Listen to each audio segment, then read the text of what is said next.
Welcome to Soul Sparks, where stories of resilience light the way to transformation. I am your host Yusuf, and today we are joined by the incredible Bratton, an author, speaker, and coach who turned adversity into a beacon of empowerment. From losing her eyesight at a young age to leading with unshakable courage, Laura's journey teaches us that change doesn't have to break us, it can rebuild us. With those words, I welcome Laura Bratton to the show. Thank you. I appreciate the opportunity. Thank, thank you so much, Pam, for being here.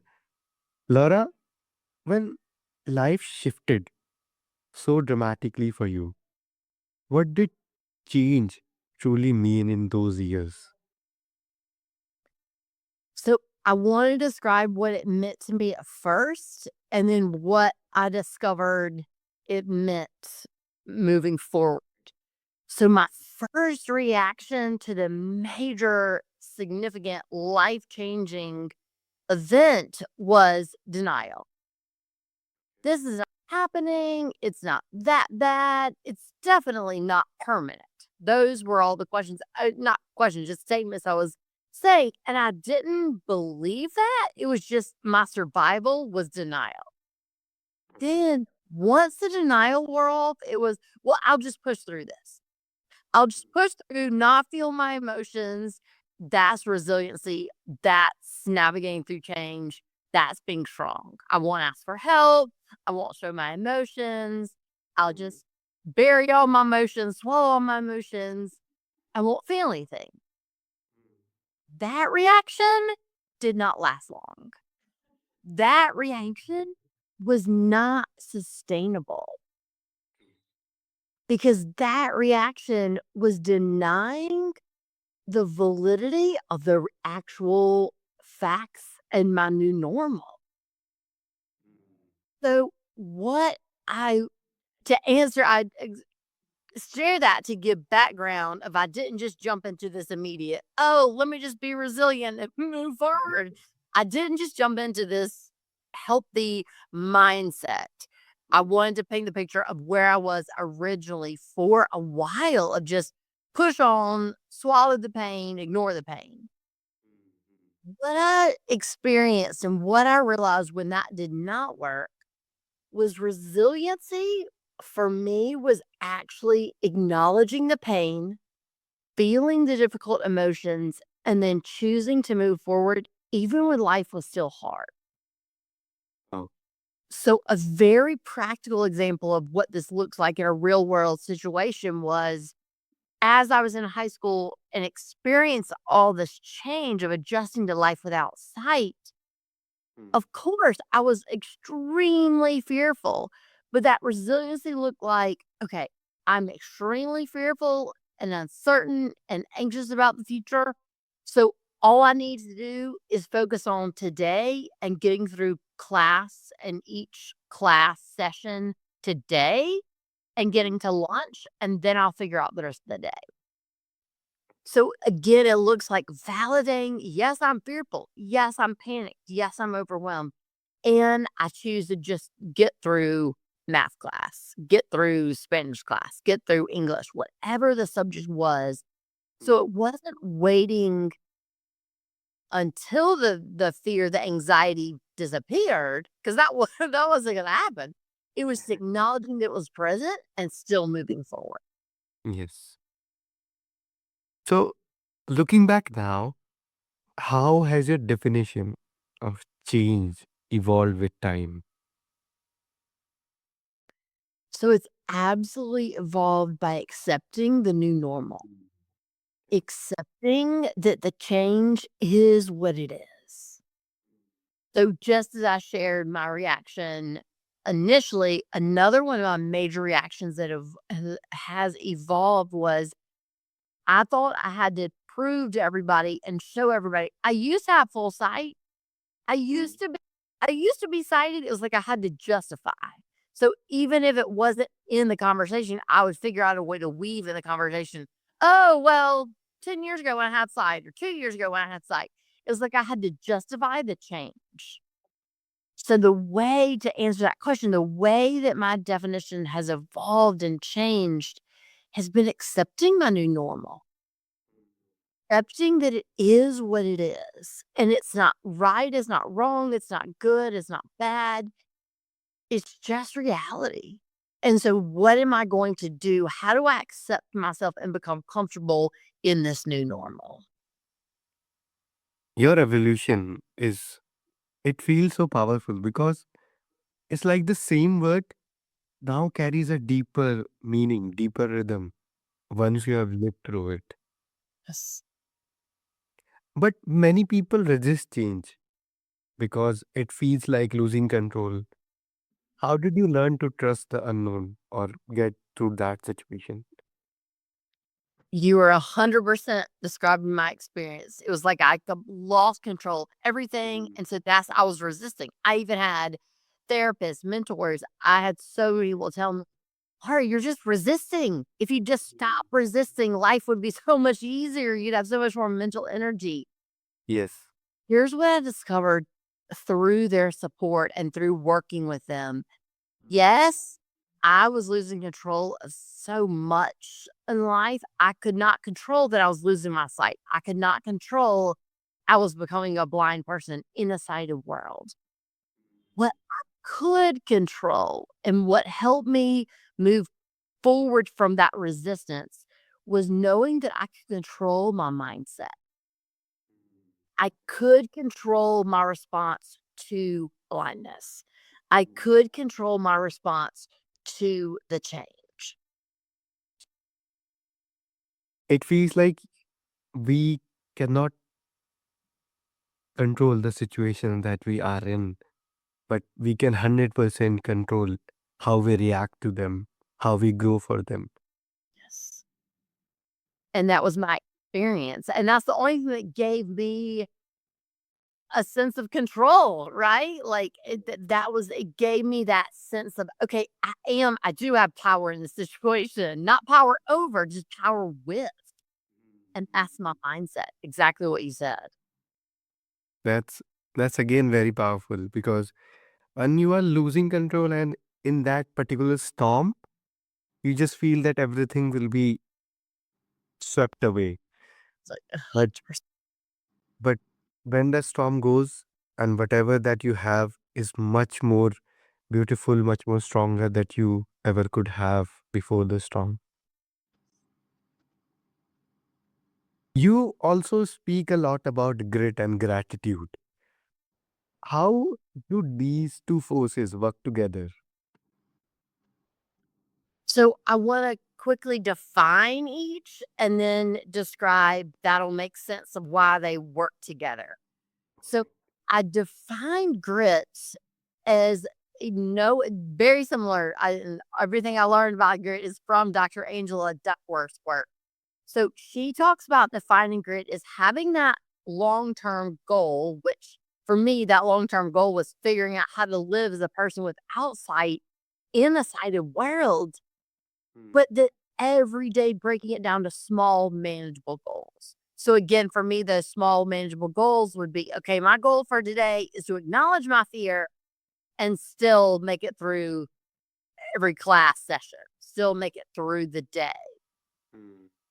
That takes a lot of determination, right? That takes a lot of courage. That takes a lot of strength. That takes a lot of mental energy to constantly live in that space of fear and panic and depression and still move forward.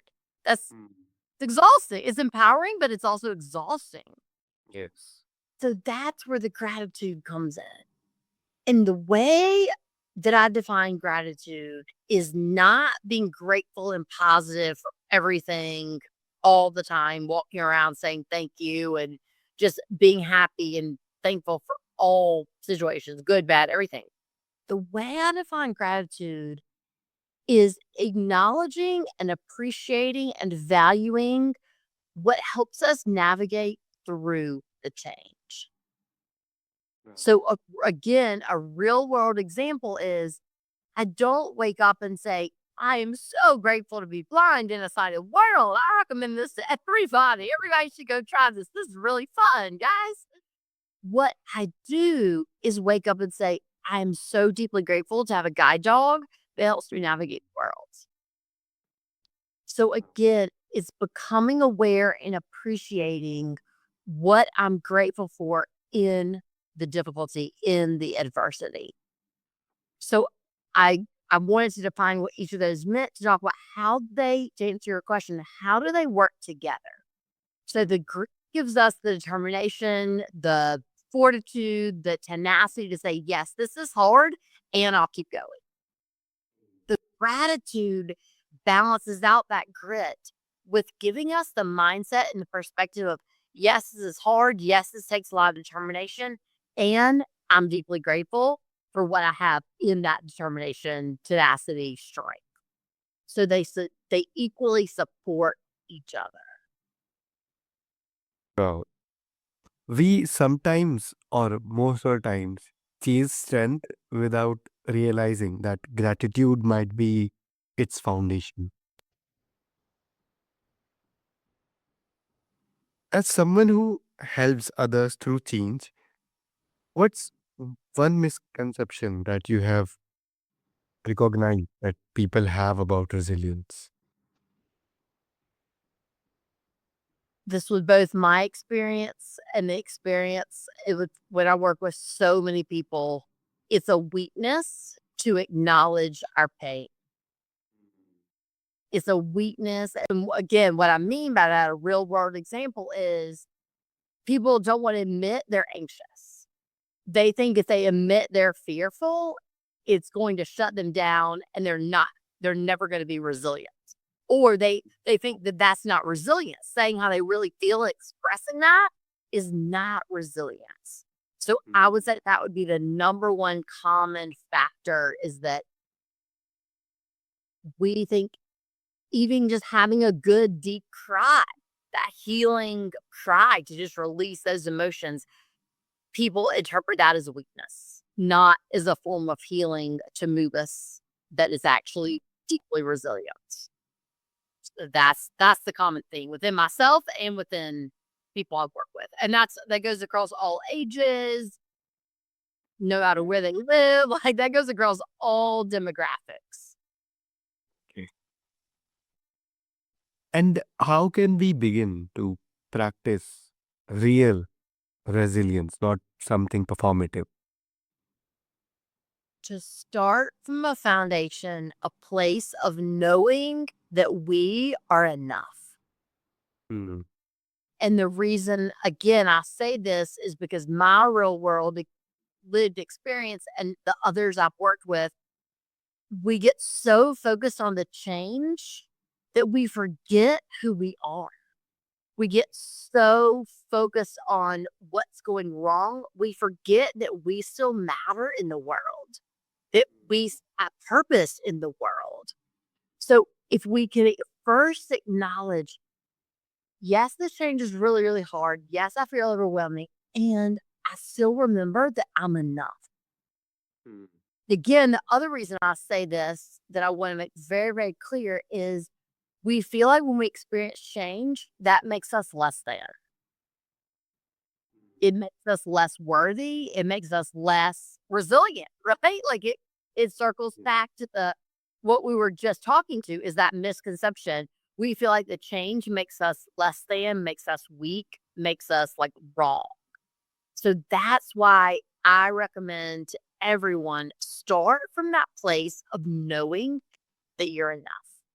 And if you don't believe that you're enough, which I didn't, trust trust hearing this conversation, trust the support around you, trust Mm. those in your support system, and one very much being this conversation with you and I, hearing and knowing that you are enough.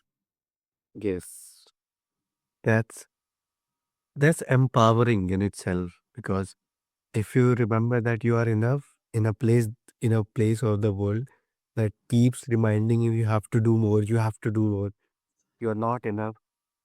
It is empowering, I would say. I'm so glad you said that because I didn't think about saying that, but you're exactly right. That's the third perspective of why it's so important to focus on we're enough because in the world we're always being told do more, do more, do more. Right. When you have a better mindset, when you have a better exercise routine, when you have a better eating habit, right, then you'll be enough. When you have more education, then you'll be enough. So yes, thank you for saying that because that is 100% true. We're all more is always better and will somehow make us enough rather than just resting in the promise that we are enough here and now. That's so true. And when life shifts again, as it always does, what's the first thing that you remind yourself? Great question. It would absolutely be remember what I've been through. And again, I want to give a real world example. As you mentioned, like life is not just going to be one change for all of us and then be easy and smooth from then on, right? Like it's going to be constant change. So even now, as I face change, even though I'm adjusted to the blindness and this is my new normal, I still have to remind myself, remember what you've been through. Remember the change that you've navigated through so you can make it through this change. It doesn't mean the change is going to be easy or that I want it. It just means I can navigate through it because I've been through significant change before. And that's what I often find in people that I work with when we face a new change, like you described, we forget we've been through change before. It's like we lose all perspective on, I have no clue how to get through this. We lose perspective on, we've been through change before, right? Like life has shifted and changed in ways that we couldn't predict. So that I would definitely say, remember the change that each of us have navigated through before. Hmm. And how can listeners create that safe inner reminder for their own transitions? That's where the gratitude comes in. And gratitude very specifically for focus the gratitude on what you're grateful for within yourself. So we're so often, as you described, focus on more. What do we need to do next to make us enough? So I find that focusing on gratitude within ourselves, I appreciate that I validate my pain. I appreciate that I'm enough when it's I'm constantly being told do more, do more, do more. So recognize the value and appreciate the value within myself. I love, whatever, it doesn't matter what it is. I love that I enjoy nature. I love that, you know, I laugh a lot and just enjoy laughter. Whatever it might be, start to be grateful for the value that we have within ourselves. Oh. And Laura, are there any ways our listeners can connect with you? The best way is through my website. LauraBratton.com has all the resources on my speaking, my coaching, working one on one, and then also the book information is all on the website. Okay, so laurabratton.com it is. And Laura, before we get off this conversation, do you have any last message that you want to leave us with? So just as I was saying, remember and know that you're enough. The last word would be just remember that you're enough. Hmm. What a powerful conversation this had been. Thank you so much, Laura Bratton. It is a reminder that change doesn't demand perfection, just presence. If today's episode moved you, share it with someone standing at the edge of their own transformation. Remember, every ending is an unseen beginning waiting for your courage. Stay tuned, stay inspired, and keep sparking your soul.